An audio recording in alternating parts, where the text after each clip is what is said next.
अच्छे बच्चे बेटा, अभ्यास 5F के दूसरे सवाल के हमने कई खंड कर लिए थे, 2-1 खंड रह गए हैं, वो आपने कर लिए हैं या कर लोगे।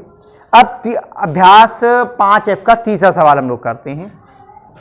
4x पे घात 2 प्लस 5x प्लस 1, इसको हल करना है। थोड़ा सा ध्यान से देख लीजिए, समझ में आ जाएगा। सबसे पहले देखते हैं कि क्या पूरे में कुछ कॉमन है, सर्वनिष्ठ है। हो ही नहीं सकता क्योंकि यहां पर एक है एक पद में, तो कुछ भी कॉमन होगा ही नहीं, और वैसे भी दिख रहा है कोई कॉमन नहीं है।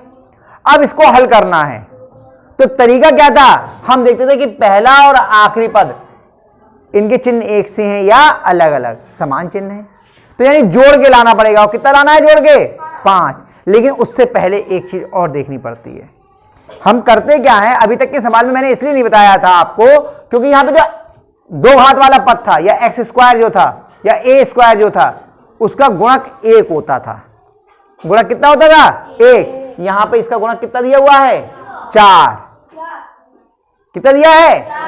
तो अब जब हम अभाज्य गुणनखंड करेंगे तो इसके भी करेंगे यानी और इसके भी करेंगे और उन दोनों की गुणा करके लिख देंगे, तब ये लेके आएंगे। लाना यही है, जोड़ के ही लाना है, लेकिन गुणनखंड इसके भी करेंगे और इसके भी। पहले 4 के कर लीजिए, 2 दूनी 4, 2 एकम 2, 2 गुणा 2 गुणा 1, और 1 का गुणनखंड तो 1 ही होगा, 1 आ गया। आया समझ में? हमें लाना कितना है? 5। तो एक सेट क्या बना? 2 कॉमा 2 का कितना आया? 4, और 1 बना 2 दूनी 4 कॉमा 1, कितना आ गया? बन गया 4 और 1 से बराबर। समझ में आया आपको? जो हम अभाज्य गुणनखंड करते हैं वो आखिरी वाले पद और दूसरे वाले पहला वाले पद, इन दोनों के करते हैं और फिर दोनों की गुणा करके लिख लेते हैं। वहां पर इसलिए नहीं कर रहे थे क्योंकि उनका गुणज कितना था? 1। समझ में आया? इसलिए नहीं कर रहे थे। 4x पे घात 2 plus 4x plus x, 1x का मतलब x हो गया प्लस 1। अब ब्रैकेट को खोल लेंगे, बाहर प्लस का चिन्ह है तो वही चिन्ह लग जाएंगे जो अंदर हैं। 4x पे घात 2 plus 4x plus x plus 1। इन दोनों में क्या कॉमन है? 4x। इन दोनों में 4x तो ही कॉमन है, तो क्या गया? x प्लस 1, और इन दोनों में क्या कॉमन हो गया? 1। इन दोनों में क्या कॉमन हुआ? जब कुछ कॉमन नहीं होता तो कितना होता है? 1। x प्लस 1, x प्लस 1 दोनों में कॉमन हो गया, x प्लस 1 यहां आ गया और इसमें आ गया 4x प्लस 1। कितने बच्चों की समझ में आया? आया से भी? चलिए चौथा सवाल करते हैं। 2-1 सवाल कर लेंगे तो आपको समझ में आने लगेंगे। चौथा नहीं करें? बताओ कौन सा करें? बताओ बताओ, जो कहोगे वो कर देंगे। नमा करें? चलो छठा करें? पहले चलो छठा कर देते हैं।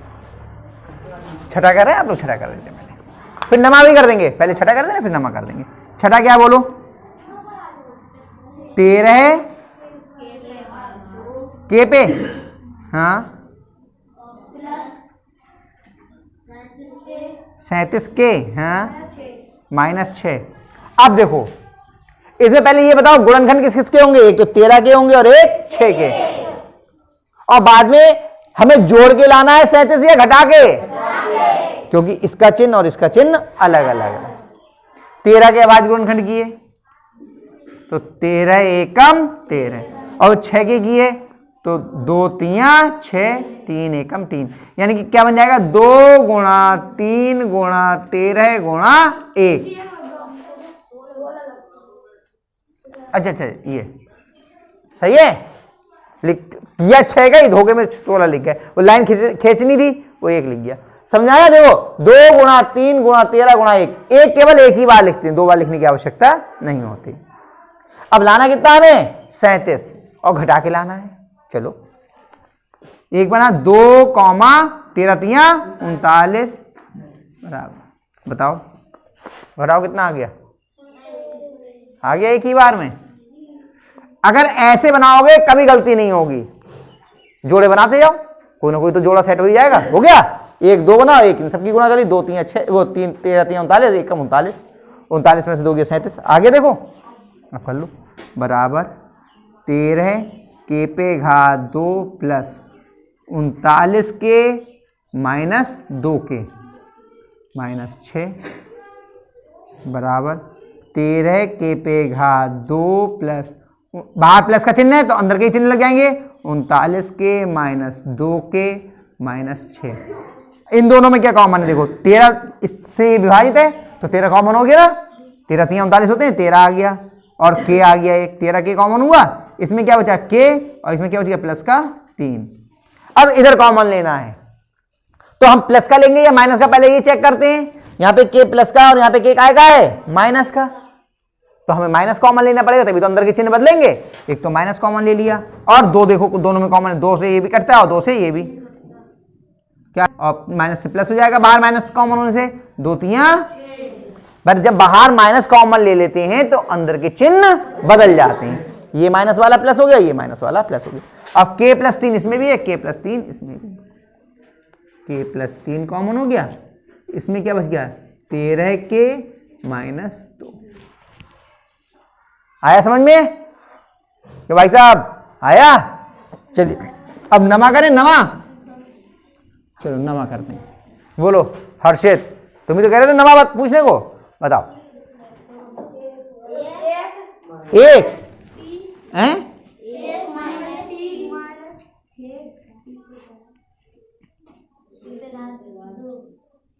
यही है, देख लो एक बार, पक्का? तो पहले ये देखते हैं कि क्या ये सही क्रम में है या नहीं। तो दिख रहा है ये टी पे घात 2 वाला पद ये है, 1 वाला ये है और 0 वाला ये, तो पहले इसका क्रम सही कर लें। क्या हो जाएगा क्रम सही करने पे? -6 टी पे घात 2 माइनस टी प्लस 1। ये माइनस का था तो माइनस का ही रहा, ये भी माइनस का रहा और ये प्लस का था तो प्लस का। अब क्या करते हैं, पहले पूरे में से माइनस कॉमन ले लो ताकि अंदर के चिन्ह सही हो जाए, क्योंकि 2 घात वाला पद आपको ऋणात्मक दिख रहा है, इसे पहले धनात्मक बना लो। आपने माइनस कॉमन ले लिया, क्या आ गया 6 टी पे घात 2 प्लस का टी और माइनस का a। भाई अंदर के सारे चिन्ह बदल गए, ये माइनस का था प्लस हो गया, ये माइनस का था प्लस हो गया और ये प्लस का था माइनस। अब बताओ कितना लाना है हमें? एक टी लाना है, 1 टी है ना ये, अब जोड़ के लाना है या घटा के? घटा, क्योंकि इसका चिन्ह और इसका चिन्ह अलग अलग है। अब भाज्य गुणनखंड किस किस के होंगे?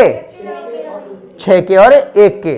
चलो साहब करते हैं। 6 के तो देखो ये पहले से किए हुए हैं, 6 के पहले से किए हुए ना, तो क्या होगा 2 गुणा 3 और 1 का 1 ही होगा। ठीक, लाना कितना है हमें? 1। पहला सेट बनाओ 2, 3 आ गया, वैसे आगे 1 ही 2.5 में चलो भाई कर लो, बराबर माइनस कॉमन है